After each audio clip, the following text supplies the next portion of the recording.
저는 올해 38살, 인테리어 일을 하고 있는 평범한 여자입니다. 20대, 30대 내내 일만 하면서 살았어요. 사랑은 늘 뒷전이었죠. 몇 번 연애도 했지만 다 실패로 끝나고 이제는 혼자 살아야겠다는 생각까지 했습니다. 그런데 그때 거짓말처럼 지금의 예비 신랑이 나타났습니다. 저랑 동갑인데 키도 크고 잘생긴 데다가 국내 최고 자산 운용사에서 팀장으로 일한다는 거예요. 집안도 좋고 성격까지 다정했죠. 누가 봐도 완벽한 남자였습니다. 주변에서는 난리가 났어요. 야, 너 전생에 나라고 했냐? 어떻게 그런 남자를 만나? 저도 믿기지 않았습니다. 내가 이렇게 복이 터질 수도 있구나 싶었죠. 정말 그땐 세상에서 제일 행복했어요. 그런데 이상하게도 마음 한쪽이 조금씩 불편했습니다. 모든 게 너무 완벽했거든요. 오히려 그게 이상했어요. 가끔 예비 신랑의 완벽한 미소 뒤에 차가운 표정이 스칠 때면 심장이 철렁 내려앉았습니다. 레스토랑에서 직원이 사소한 실수라도 하면 눈빛이 매섭게 바뀌는 모습. 제 친구 얘기를 하다 그 친구는 자기한테 좀 과분한 거 아니야? 하며 은근히 선을 긋고 제 주변을 통제하는 듯한 말투. 그럴 때마다 등줄기가 서늘했지만 그는 곧 미소 지으며 말했죠. 미안, 내가 예민했네. 자기 친구들이면 다 좋은 사람들이겠지. 그럼 저는 또 내가 괜히 예민한 거야. 이렇게 좋은 사람을 의심하다니 하고 스스로를 탓했습니다. 과거 연애 실패 때문에 내가 이렇게 삐뚤어진 거라고 그렇게 믿고 싶었어요. 예비 신랑을 처음 만난 건 전시회 첫날 행사에서였어요. 전 그날도 늘 그렇듯 일 얘기를 하다 매우 지쳐 있었죠. 그런데 그가 다가와 말을 걸었습니다. 보통 남자들이라면 집 꾸미는 거 하시나 봐요? 하고 가볍게 넘어갔을 텐데 예비 신랑은 달랐습니다. 제 얘기를 끝까지 진지하게 들어줬어요. 단순히 예쁘게 꾸미는 게 아니라 그 안에서 사는 사람의 삶을 담는 거네요. 정말 멋있습니다. 그 말 한마디에 마음이 확 열렸습니다. 제 직업을 이렇게 존중해주는 사람은 처음이었으니까요. 그날 이후로 우리는 자주 연락했고 자연스럽게 연인이 됐습니다. 우리의 연애는 정말 영화 같았어요.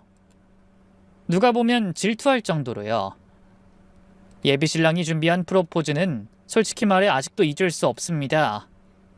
만난 지 1주년 되던 날, 예비 신랑은 서울 야경이 한눈에 보이는 레스토랑을 통째로 빌렸습니다. 테이블마다 하얀 튤립을 깔아놨더라고요. 제가 제일 좋아하는 꽃이에요. 심지어 제가 예전에 무심코 흘린 말까지 기억하고 그 디자인으로 맞춘 반지를 내밀며 무릎을 꿇었죠. 그 순간 저는 정말 세상 누구보다 행복한 여자였습니다. 거절할 이유가 없었어요. 오히려 이 남자 아니면 안 되겠다는 확신이 들었죠. 부모님도 마찬가지였습니다. 늦은 나이에 결혼하는 걸 걱정하시던 부모님이 예비 신랑을 보고는 안심하셨습니다. 아니, 안심을 넘어서 아주 좋아하셨죠. 예비 신랑은 명절이나 기념일은 당연하고 아무 날이 아닌 날에도 집에 찾아와 부모님을 챙겼어요. 아버지가 무심코 요즘 현장에서 쓰는 장비가 영 시원찮네 하고 말한 적이 있는데요. 그 다음날 최고급 공구 세트를 들고 왔습니다. 어머니의 낡은 지갑을 보고는 장모님, 이런 데 복 담으셔야죠 하면서 고급 브랜드 신상 지갑을 건넸죠. 그 센스에 저희 부모님은 감탄을 금치 못했습니다. 어쩜 요즘 젊은이가 이렇게 세심할까 하시면서요. 결혼 준비도 정말 순조로웠습니다. 돈 문제로 얼굴 붉힐 일도 없었죠. 오히려 저희 부모님이 이런 사위라면 더 바랄 게 없다 하실 정도였습니다. 전 그때까지만 해도 제 인생에서 두 번째로 복받은 순간이라고 생각했어요. 첫 번째는 예비 신랑을 만난 거였으니까요. 예비 신랑의 부모님도 정말 멋진 분들이었습니다. 처음 인사드리러 갔을 때 그 집을 보고 깜짝 놀랐어요. 저택이라고 부를 만한 크기였거든요. 인테리어 일을 하는 제 눈에도 감탄이 나올 정도였습니다. 알고 보니 유명 건축가가 설계한 집이더라고요. 잡지에서나 보던 완벽한 미니멀 스타일이 그대로 구현돼 있었습니다. 근데 좀 이상하긴 했어요. 집은 화려하고 정갈했지만 이상하게도 사람 사는 온기가 느껴지지 않았습니다. 그냥 모델하우스 같았달까? 왜 이렇게 차갑게 느껴지지? 하는 생각이 스쳤지만 그땐 크게 대수롭지 않게 넘겼습니다. 예비 시어머니는 절 보자마자 반갑게 두 팔 벌리며 안아주셨습니다. 어머, 이렇게 예쁜 며느리를 우리가 맡게 되다니. 세상에. 대기업 임원 출신이라는 예비 시아버지 역시 젠틀했어요. 포트폴리오를 좀 찾아봤는데 정말 훌륭하더군요. 공간을 이렇게 담백하게 표현하기가 쉽지 않은데 대단합니다. 그 말에 저는 얼굴이 화끈거렸습니다. 속으로 내 일까지 이렇게 알아봐 주시다니 정말 교양 있는 분들이구나 싶었죠. 겉보기엔 흠잡을 데 없는 그림처럼 화목한 가족이라고 생각했습니다. 하지만 그 완벽한 그림 속에서 단 하나 어울리지 않는 사람이 있었습니다. 바로 예비 신랑의 남동생, 제 예비 시동생이었죠. 시동생은 30살이라고 했습니다. 그런데 첫인상이 어딘가 모르게 어색했습니다. 값비싼 옷을 입고 있었지만 옷이 사람을 전혀 받쳐주지 못하는 느낌이랄까요? 거실 소파에 앉아있던 시동생은 예비 신랑이 방으로 들어오자마자 어깨가 딱 굳는 게 보였습니다. 아주 미세했지만 제 눈엔 확 들어왔습니다. 저녁 식사 자리에서도 시동생은 끝까지 고개를 숙이고 있었습니다. 수저를 몇 번 들다 말고 음식에도 거의 손을 대지 않았죠. 괜히 마음이 쓰였습니다. 그래서 제가 먼저 말을 걸었어요. 도련님은 졸업하시고 요즘 뭐 하세요? 제 질문에 시동생은 잠깐 본인 형을 힐끗 보더니 기어들어가는 목소리로 말했습니다. 저 그냥 여기저기 알아보고 있습니다. 순간 공기가 잠깐 얼어붙는 느낌이었어요. 그때 예비 신랑이 웃으면서 분위기를 풀었습니다. 얘가 아직 철이 없어서요. 아버지, 용돈이라도 끊어야 정신 차릴 것 같습니다. 그 말에 모두가 웃었지만 전 그 순간을 잊을 수가 없어요. 예비 시동생의 얼굴이 새하얗게 질린 걸 본 사람은 저뿐이었으니까요. 그날 밤 집으로 돌아오는 차 안에서 저는 조심스럽게 물었습니다. 자기야, 도련님 있잖아. 나 좀 불편해하는 것 같지 않아? 내가 너무 어려운가? 아니면 제 말에 예비 신랑은 한숨을 내쉬더니 운전대를 잡은 손에 힘을 꽉 줬습니다. 그게 마음에 걸렸구나. 미안해. 그는 잠시 침묵하더니 안타깝다는 듯한 얼굴로 말을 이었습니다. 솔직히 말하면 걔가 자격지심이 좀 심해. 어릴 때부터 나랑 비교당하면서 자랐거든. 군대 다녀와서도 몇 년째 취업을 못하고 있으니 더 위축된 거고. 형은 잘 나가는데 자긴 계속 실패만 하니까. 근데 자긴 또 너무 멋진 여자잖아. 능력 있고 예쁘고. 그런 형수 될 사람을 보니까 더 기죽은 거지. 내가 동생 교육을 잘못 시켰나 봐. 미안해. 그 말에 저는 오히려 죄책감이 들었습니다. 내가 괜히 그런 질문을 했나? 혹시 가족의 상처를 건드린 건 아니야? 하는 생각이 들었어요. 아니야, 내가 괜한 소리 했네. 미안해. 그날 저는 또 한 번 마음속 찜찜함을 내가 예민해서 그런 거야 하고 눌러버렸습니다. 그리고 마침내 제 인생에서 가장 행복해야 할 날이 왔습니다. 상견례 날이었죠. 저희는 북악산이 한눈에 내려다 보이는 전망 좋은 궁중요리 한정식집을 예약했습니다. 제가 본 것 중에서도 가장 고급스러운 방이었어요. 문을 열고 들어서는 순간 은은하게 퍼지는 소나무 향에 기분이 절로 차분해졌습니다. 멀리서는 가야금 소리가 들려왔고 창밖으론 고즈넉한 풍경이 펼쳐져 있었죠. 이런 데서 우리 가족들이 함께하는구나 생각하니 가슴이 벅찼습니다. 자리에 앉자마자 분위기는 화기애애했습니다. 저희 아버지는 예비 신랑의 손을 꼭 잡으면서 환하게 웃으셨습니다. 김서방 같은 인재를 사위로 맞다니 우리 집안에 경사가 났어. 가문의 영광일세. 그 말에 예비 시아버지도 웃으며 화답했습니다. 별 말씀을요. 저희야말로 이렇게 현명하고 예쁜 며느리를 얻게 돼서 얼마나 기쁜지 모릅니다. 양가 어머니들은 서로 팔짱을 끼고 결혼 준비 얘기를 나눴습니다. 마치 오랜 친구처럼 말이죠. 아이고, 저희 애가 워낙 털털해서 예단을 어떻게 해야 할지 제가 더 걱정이에요. 아이, 사부인, 그런 말씀 마세요. 요즘 누가 그런 거 따집니까? 둘이 행복하게 사는 게 최고죠. 우리 며느리님은 몸만 오시면 됩니다. 웃음소리가 방 안 가득 퍼졌습니다. 정말 완벽한 분위기였어요. 그런데 그 완벽함에 활용점점을 찍는 순간이 왔습니다. 메인 요리가 끝나고 송이버섯 구이가 나올 때쯤 예비신랑이 조용히 자리에서 일어났습니다. 그리고 품에서 고급스러운 봉투 2개를 꺼내 부모님 앞에 공손히 내밀었습니다. 아버님, 어머님, 두 분께 드리고 싶은 마음을 담았습니다.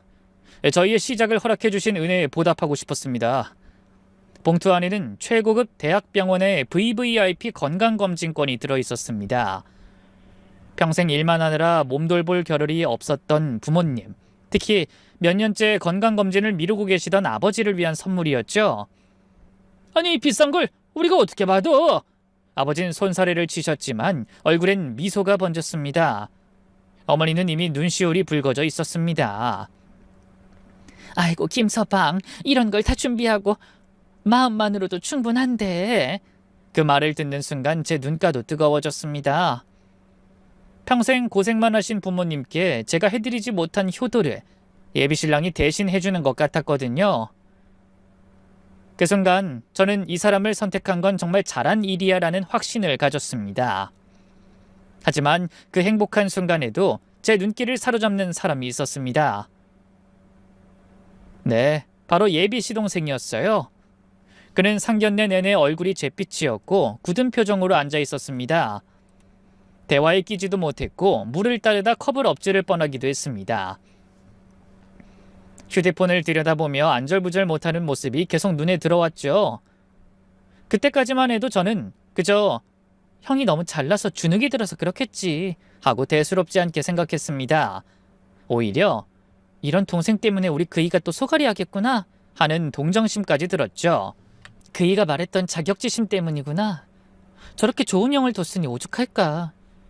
그때는 정말 저는 아무것도 몰랐습니다. 모두가 웃고 떠들며 행복에 취해 있던 바로 그 순간 예비신랑이 기다렸다는 듯 본론을 꺼냈습니다.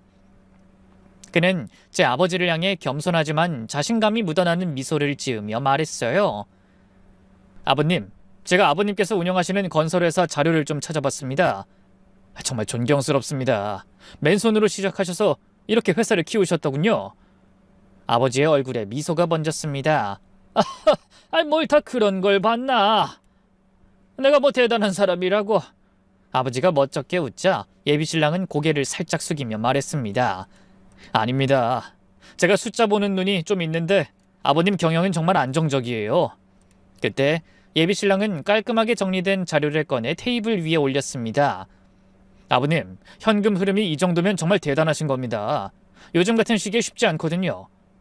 근데 최근 원자재 값이 많이 올라서 부담이 크시죠? 아버지의 얼굴에 살짝 놀란 기색이 스쳤습니다. 그걸 어떻게 알았나? 사실 요즘 자금 사정이 쉽지 않은 건 사실이야. 예비신랑은 고개를 끄덕이며 아주 부드럽게 이어갔습니다. 그래서 제가 작은 제안을 드리고 싶습니다. 대출을 좀 더 활용해서 공격적으로 투자하면 아버님 회사는 지금보다 서너 배는 더 커질 수 있습니다. 그는 마치 전문가 같았습니다. 어려운 말은 빼고 딱 필요한 부분만 콕 집어서 설명했어요. 아버지는 완전히 집중한 얼굴이었죠. 이제 우린 한 가족이 되지 않습니까? 저도 아버님 사업에 힘을 보태고 싶습니다. 마침 제가 있는 회사에서 성장 가능성이 있는 중소기업에 투자를 검토하고 있습니다. 근데 아버님 회사가 딱 저희가 찾던 조건이에요. 그가 내민 조건은 정말 파격적이었습니다. 경영에는 전혀 간섭하지 않고 재무적인 지원만 하겠다는 거였죠. 아버지로서는 마다할 이유가 없는 제안이었습니다. 아니, 자네가 그런 생각까지 해주다니 내가 뭐라고. 아버지의 목소리가 떨리는 게 느껴졌습니다. 어머니도 눈빛이 반짝였죠. 아이고, 우리 사위 정말 든든하다. 어디서 이런 아들을 얻겠어. 그 순간 제 가슴속에 남아있던 불안감이 한순간에 사라졌습니다. 이 남자는 나만 사랑하는 게 아니야. 우리 부모님까지 이렇게 생각해 주는구나. 그때 전 확신했습니다. 이 사람이라면 내 인생을 맡겨도 될 거라고. 그날 밤 저는 세상에서 제일 행복한 여자가 된 기분이었어요. 상견례가 끝나고 집에 오자마자 부모님께 전화가 왔습니다. 수화기 너머로 들려온 아버지 목소린 평소와 달랐습니다. 무뚝뚝한 모습은 온데간데 없고 완전 들뜬 아이 같았죠. 우리 딸, 정말 대단한 신랑감을 얻었어. 김서방 같은 인재가 우리 회사에 투자한다니 이제 진짜 날개를 다는구나. 역시 내 딸은 보는 눈이 있어. 평생 일궈온 회사를 목숨처럼 여기셨던 아버지의 그 목소리에 저도 가슴이 벅차올랐습니다. 옆에서 어머니가 수화기를 넘겨받으셨어요. 김서방이 선물한 건강검진권 말이다. 평생 이런 호사는 처음 누려본다. 어쩜 그리 속이 깊고 됨됨이가 바르니? 넌 정말 복받은 줄 알아라. 어머니 목소리엔 감탄이 가득했죠. 저는 손가락에 낀 다이아몬드 반지를 내려다봤습니다. 영롱하게 빛나는 그 반지가 마치 너의 미래는 눈부실 거야 하고 약속하는 것 같았어요. 그동안 느꼈던 작은 불안감들은 다 제 착각처럼 느껴졌습니다. 과거의 연애 실패 때문에 내가 예민해져서 괜히 그런 거라고. 이젠 예비 신랑을 온전히 믿자고 다짐했죠. 그는 나뿐만 아니라 우리 부모님까지 이렇게 챙겨주는 사람이었으니까요. 오히려 제가 의심했던 게 미안하고 부끄러웠습니다. 그 행복한 기분 그대로 침대에 누워 그의 얼굴을 떠올렸습니다. 이 사람 거라면 평생 행복하겠지? 그런 생각을 하며 막 잠이 들려던 순간 머리맡에 둔 핸드폰이 진동했습니다. 화면에는 모르는 번호가 떴어요. 늦은 시간에 웬 전화람? 처음엔 안 받으려다 혹시나 하는 마음에 전화를 받았습니다. 그리고 수화기 너머로 들려온 목소리에 전 그대로 얼어붙었습니다. 저 형수님 맞으시죠? 저 민준이에요. 예비 시동생이었습니다.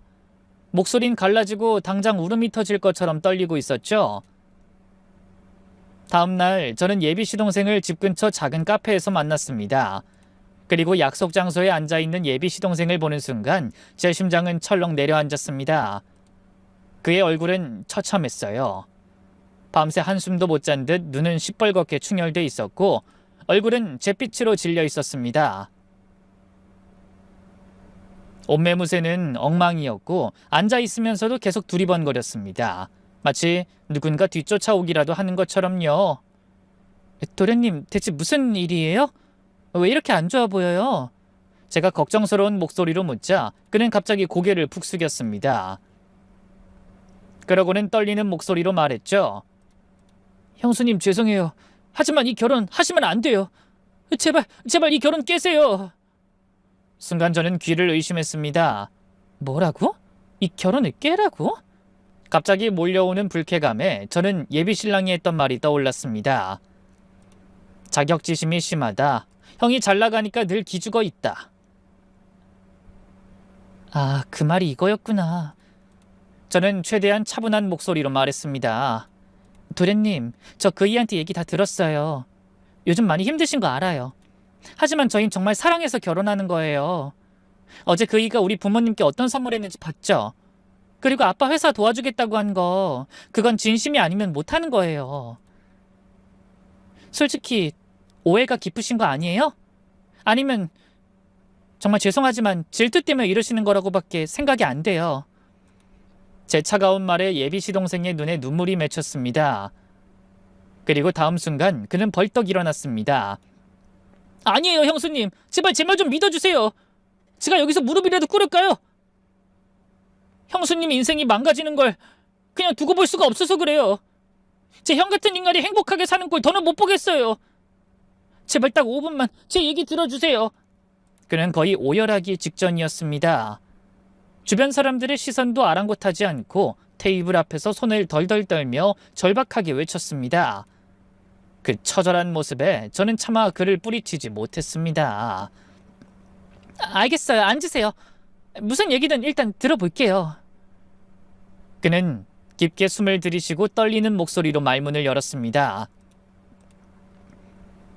형은 자산운용사 팀장이 아니에요. 번듯한 직업도 없어요. 그냥 사람 속여서 돈 뜯어내는 사기꾼이라고요. 그 말을 듣는 순간 제 머릿속이 하얘졌습니다. 그런데 그는 멈추지 않았습니다. 형수님 아버님 회사에 투자한다고 한 거 그거 다 함정이에요. 치밀하게 짠 덫이라고요.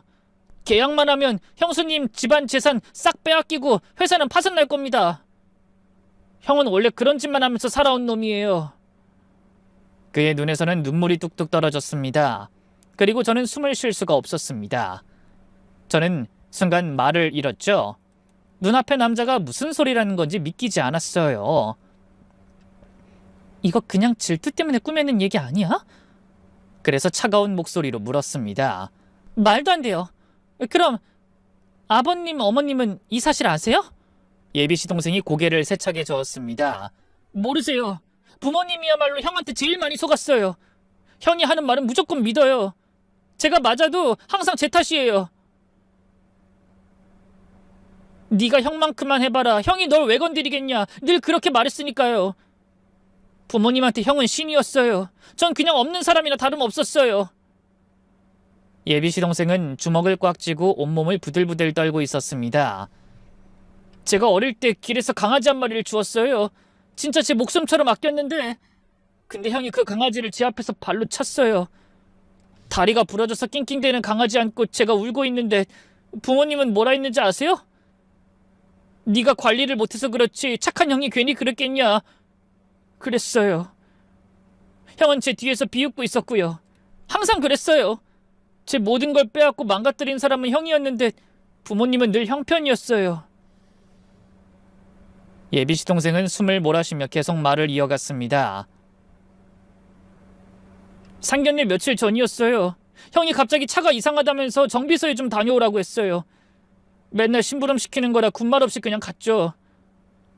기다리는데 블랙박스에서 메모리 카드를 포맷해 주세요라는 소리가 계속 나오는 거예요. 그래서 영상을 정리하려고 목록을 열었는데 거기 형이 공범이랑 통화한 녹음이 그대로 남아 있었어요. 블루투스로 통화한 건 전부. 저는 숨이 막혔습니다. 예비씨 동생의 말은 거짓 같지가 않았습니다. 그는 눈에 핏발이 선 채 말했습니다. 그거 듣고 며칠 동안 한숨도 못 잤어요. 형한테 죽을 수도 있겠다는 생각까지 했어요. 근데 어제 상견례 자리에서 형이 형수님 아버님께 사기치는 걸 눈앞에서 보고 더는 못 참겠더라고요. 그래서 어젯밤 모든 걸 걸고 전화한 거예요. 그는 마지막 말을 뱉자마자 몸을 떨며 고개를 숙였습니다. 그리고 두 손으로 얼굴을 감싼 채 눈물을 뚝뚝 흘렸습니다. 예비씨 동생은 떨리는 손으로 휴대폰을 제 앞에 내밀었습니다. 형수님 이거 들어보세요. 그의 손이 그렇게나 심하게 떨리는 걸 보니 저도 모르게 숨이 막혔습니다. 재생 버튼을 누르자 블랙박스 영상이 켜졌습니다. 차가 도로를 달리는 화면과 함께 익숙한 목소리가 흘러나왔죠. 제가 세상에서 가장 사랑한다고 믿었던 사람, 예비신랑의 목소리였습니다. 나야. 상견례? 걱정 마. 내가 비장의 무기 준비해놨잖아. 그 늙은이들 건강검진권 하나 던져주면 아주 감동해서 울걸? 촌스럽긴.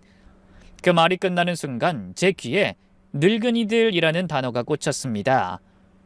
어제 상견례 자리에서 두 손 모으고 공손하게 허리 숙이며 아버님 어머님 하던 모습이 떠올랐습니다. 머리가 핑 도는 기분이었어요. 잠시 뒤 낄낄대며 말하는 예비신랑의 목소리가 이어졌어요. 그 집 딸? 걔? 멍청해서 구슬리기 딱 좋더라. 인테리어 디자이너라고 꼴에 잘난 척은 하는데 속은 통 비었어. 사랑한다 멋있다 몇 마디 해주니까 아주 죽고 못 살아. 2년이나 공들인 보람이 있네. 그 순간 제 가슴이 철렁 내려앉았습니다. 멍청해서 구슬리기 딱 좋더라. 그 말이 제 심장을 칼로 찌르는 것 같았어요. 얼마 전 제가 디자인한 프로젝트가 상을 받았을 때 예비신랑은 제 머리를 쓰다듬으며 이렇게 말했어요. 역시 자긴 똑똑하고 현명해서 내가 좋아하는 거야. 그때 느꼈던 설렘이 떠올랐습니다. 근데 그 모든 게 다 연기였다니. 속에서 무언가 울컥 치밀어 올랐습니다. 역겨움에 속이 뒤집히는 것 같았죠. 그리고 이어진 말이 제 귀를 찢었습니다. 계약서? 걱정 마. 우리 변호사가 만든 거라 함정투성이야. 사인하는 순간 끝이지. 회사 헐값에 넘기든 파산하든 둘 중 하나야. 이번 건만 성공하면 한동안 두 발 뻗고 잘 거다. 휴대폰 스피커에서 터져나온 웃음소리. 그건 제가 알던 예비 신랑의 웃음이 아니었습니다. 그 웃음에는 사랑도 따뜻함도 없었어요.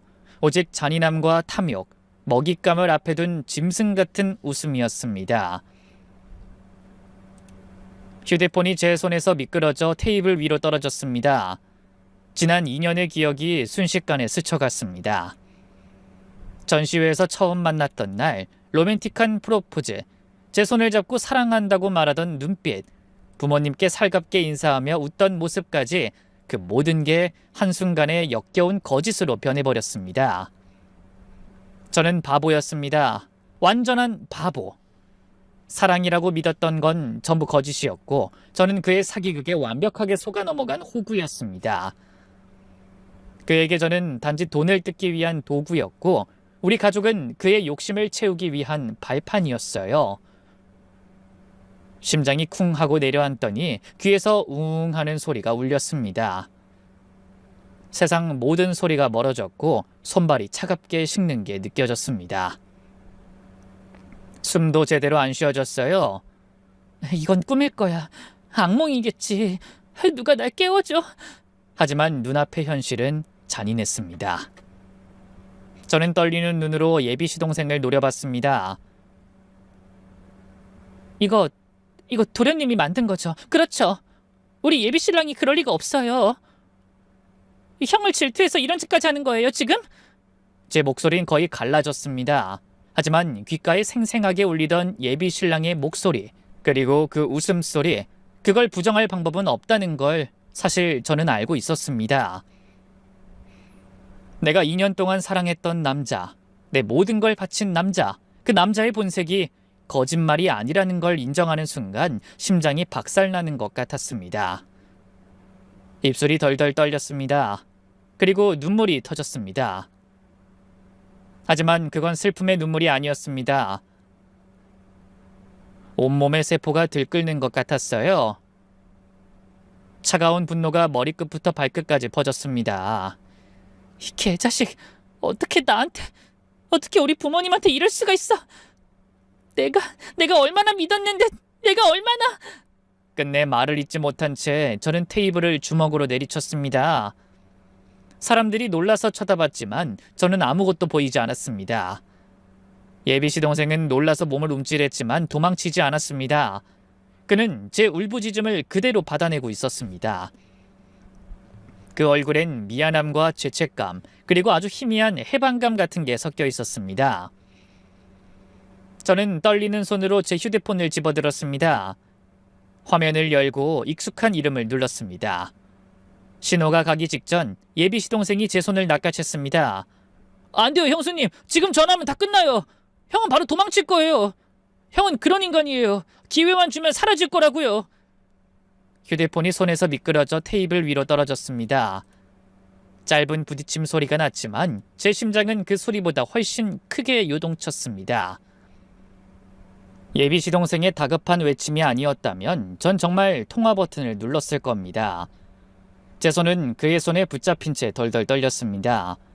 머릿속에서는 분노가 불처럼 치솟았고 당장이라도 예비 신랑에게 전화해서 소리치고 싶었습니다.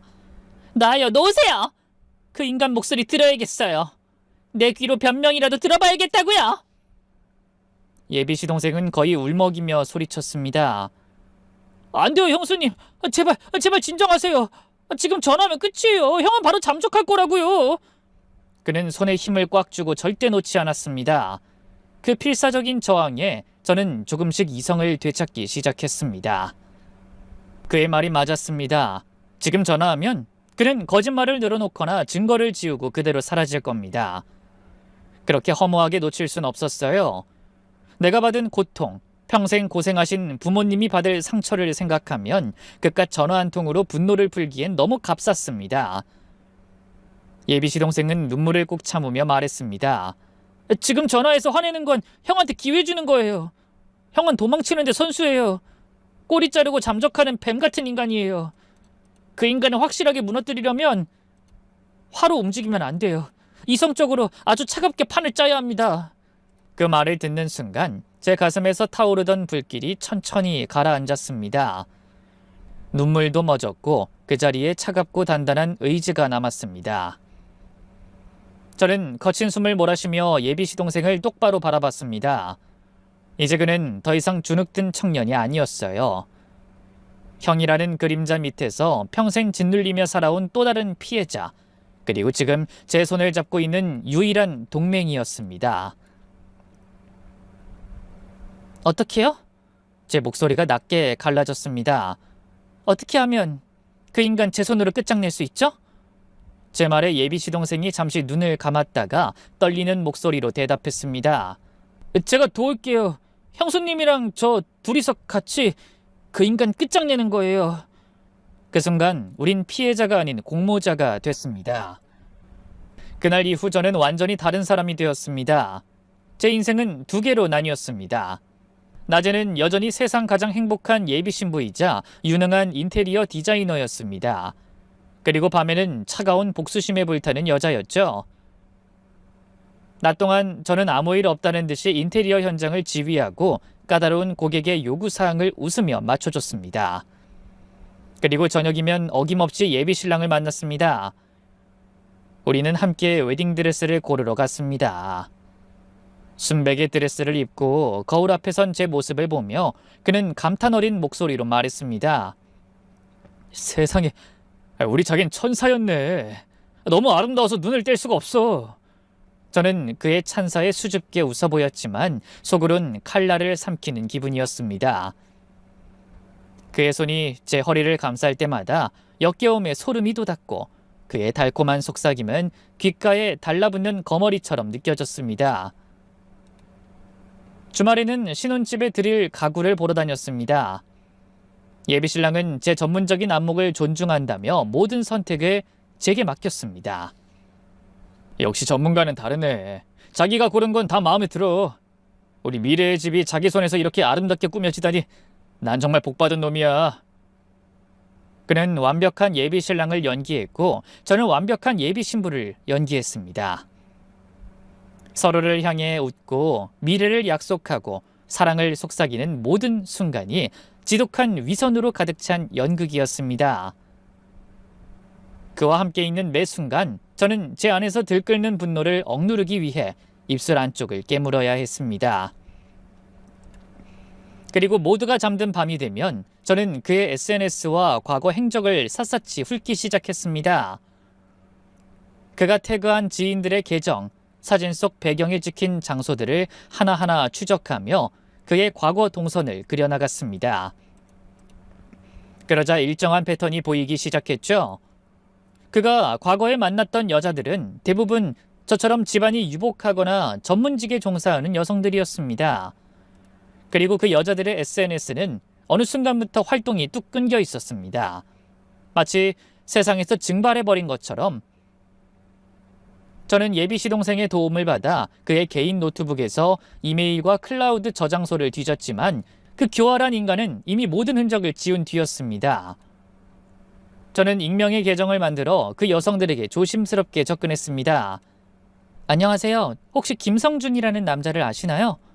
저는 그 남자와 결혼을 준비하던 사람입니다. 꼭 드릴 말씀이 있습니다.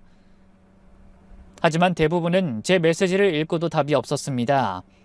어떤 이는 제 계정을 차단하기도 했죠.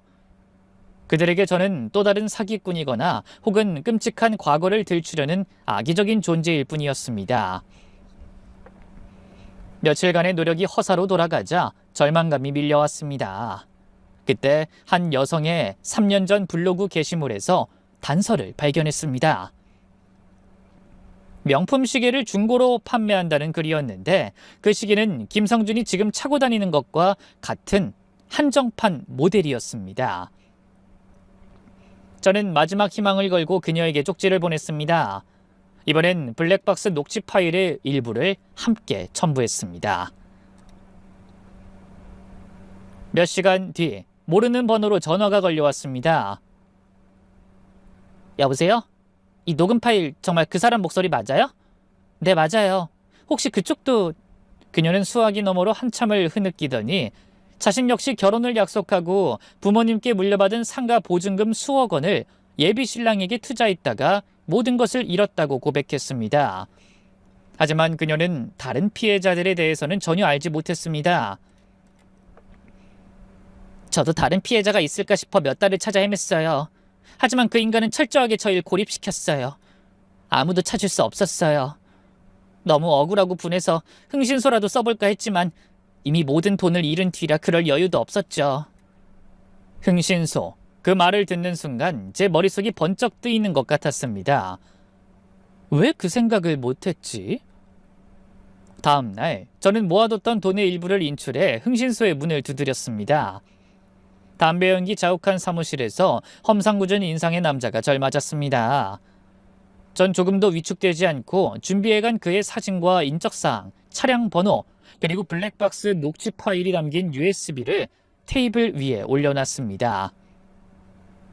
이 남자의 과거 여자관계 그리고 여자들과의 금전 거래 내역을 모두 알아봐 주세요.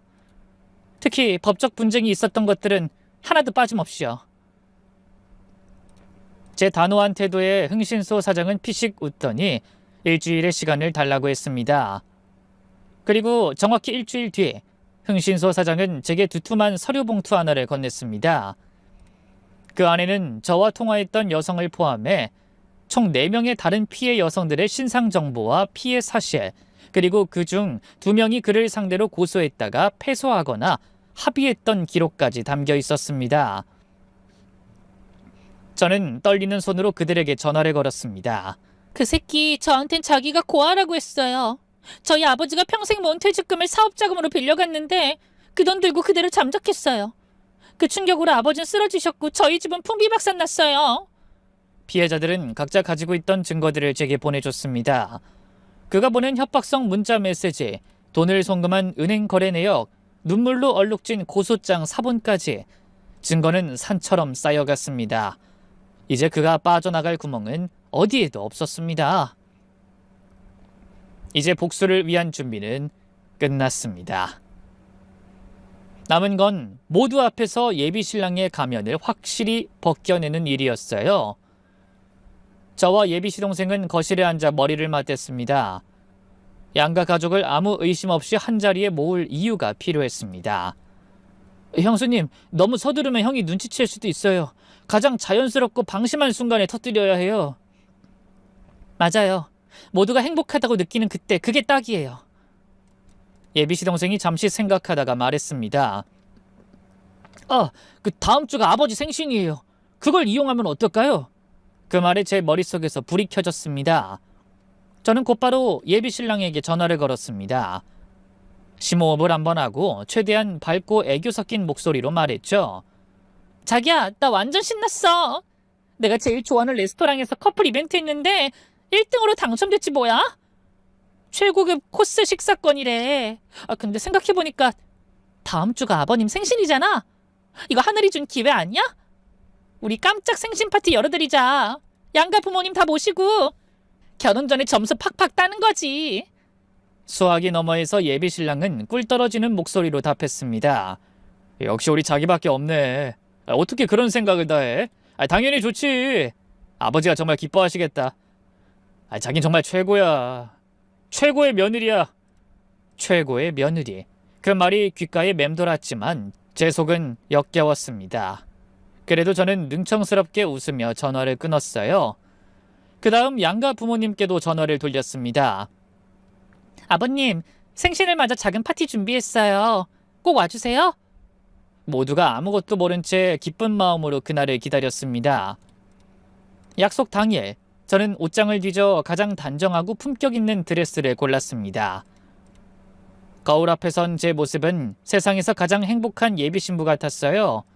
하지만 제 눈빛은 달랐습니다. 차갑고 단단했죠. 레스토랑 룸에 들어섰을 때 분위기는 흠잡을 데가 없었습니다. 은은한 조명, 고급 식기, 창밖으로 보이는 서울 야경까지 겉보기엔 그 어떤 파티보다 화려했지만 제 마음속에는 오직 하나, 오늘 끝장낸다라는 생각뿐이었습니다. 예비신랑은 제 옆에 앉아 계속 제 손을 잡고 말했어요. 자기야, 정말 고마워. 아버님 생신을 이렇게까지 준비하다니. 자긴 정말 최고야.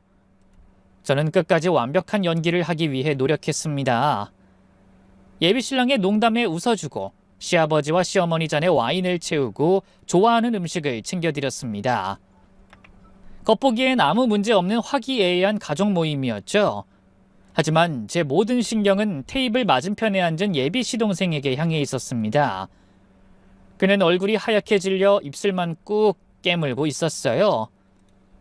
저는 테이블 밑에서 살짝 발을 움직여 신호를 보냈습니다.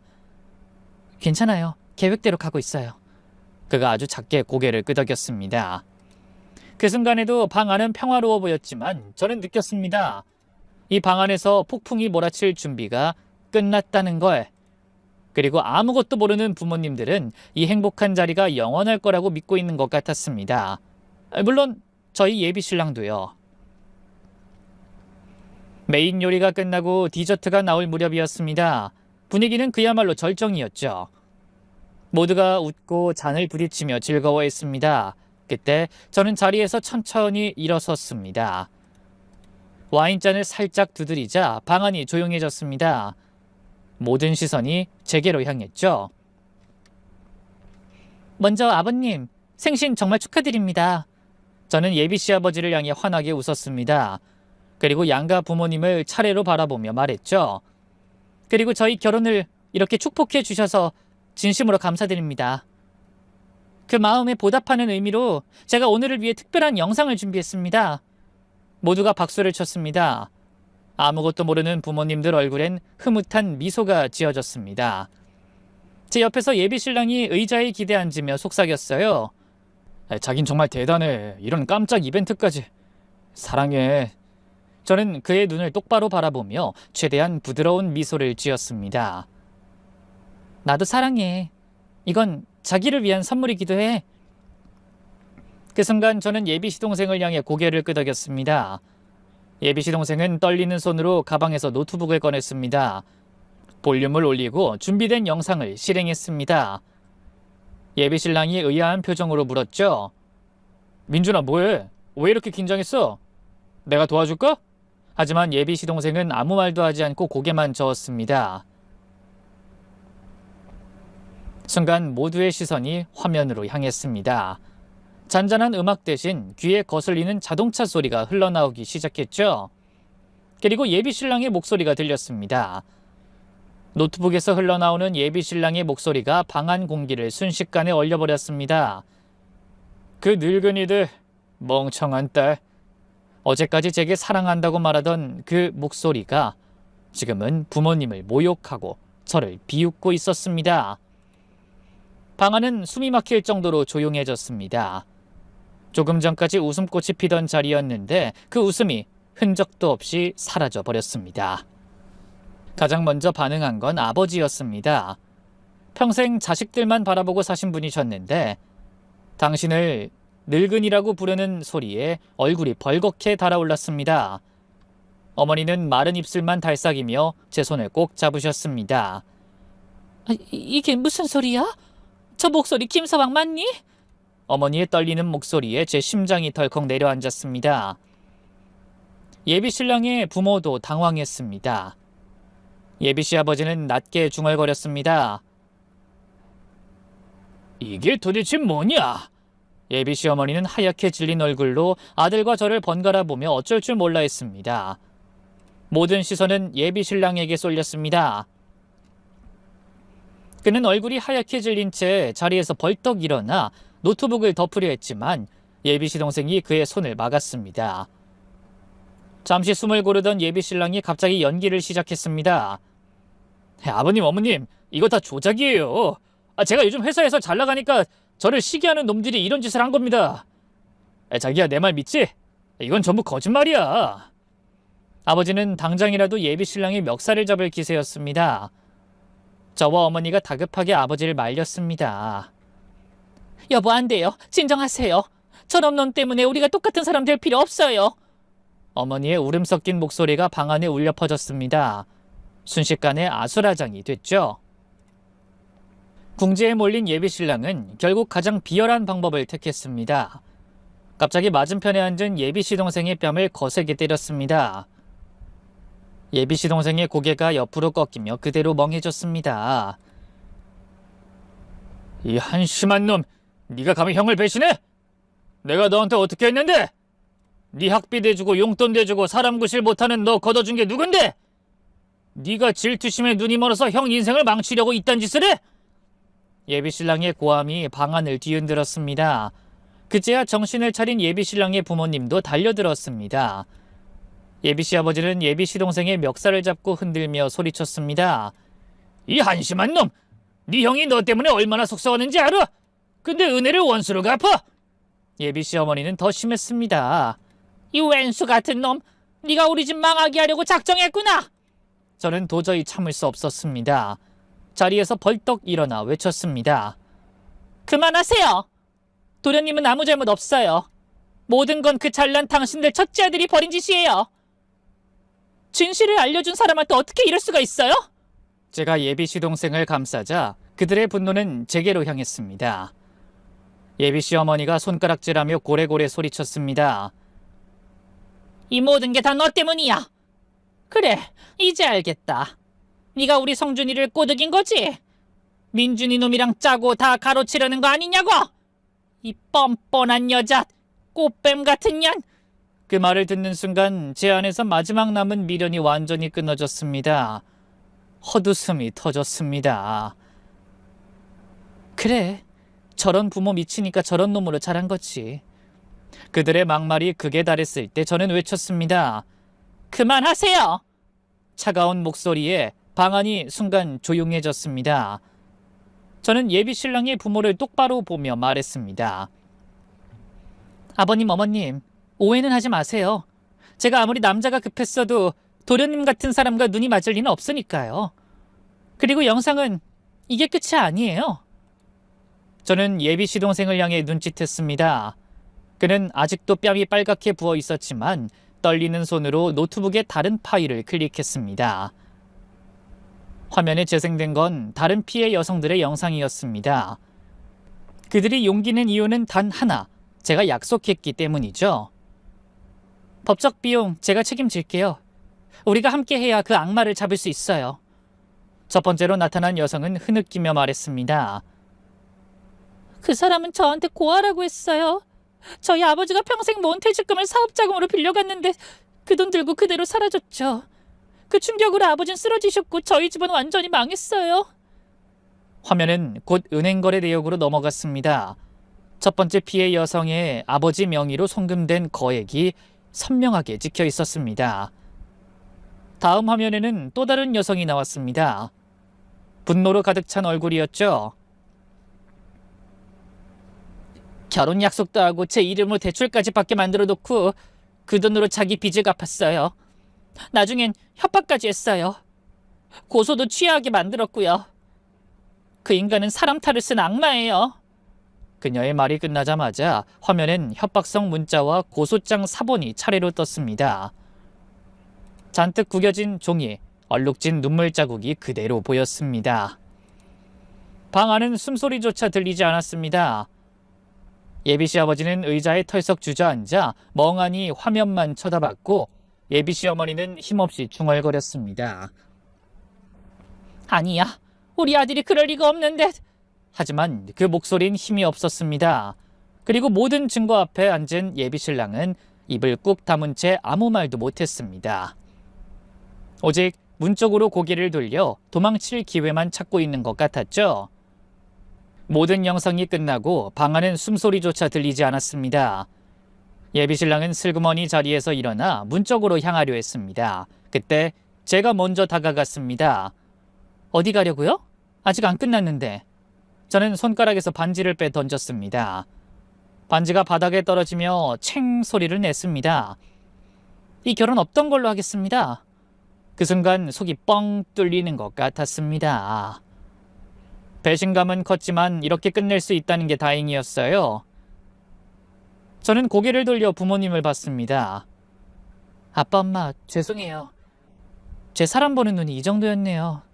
두 분 얼굴에 먹칠을 했어요. 아버지는 아무 말 없이 다가와 제 어깨를 꼭 안아주셨습니다. 그 말 한마디 없는 포옹이 그 어떤 말보다도 더 따뜻했어요. 그리고 저는 마지막 카드를 꺼냈습니다. 휴대폰을 열고 통화 버튼을 눌렀습니다. 박 변호사님, 이제 들어오세요. 잠시 뒤 정장을 차려입은 변호사가 방으로 들어왔습니다. 그는 망연자실하게 앉아있는 예비신랑과 그 가족 앞에 서류를 내밀며 말했습니다. 지금부터 귀하를 투자 사기 및 혼인빙자 사기 혐의로 고소하는 절차를 진행하겠습니다. 또한 저희 의뢰인 외에도 다른 피해자 4분과 공동으로 손해배상 청구 소송이 함께 진행됩니다. 자세한 내용은 경찰서에서 확인하시죠.